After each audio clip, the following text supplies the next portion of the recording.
ஏடும் எழுத்தும் படிக்கவில்லை, என்ன எனக்கே பிடிக்கவில்லை.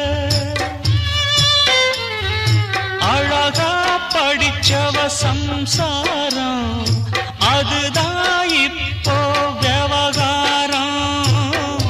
அக்கம் பக்கம் எல்லாருக்கும் ராப்பொழுது நல்லா இருக்கும். இப்போ இந்த ராவும் எனக்கு பகலா சுடுதே. ஏன் நான் தந்தனத்தம் பாட்டு தாளமில்லை, ஏன் துக்கம் எதும் கேட்க ஆளுமில்லை. நல்ல வைரக்கல்லு பக்கத்தில உப்பத்தான் சேர்த்து வச்சதங்க சாமி செஞ்ச தப்புத்தான். நான் உப்புத்தான், நான் தந்தனத்தம் பாட்டு தாளமில்லை,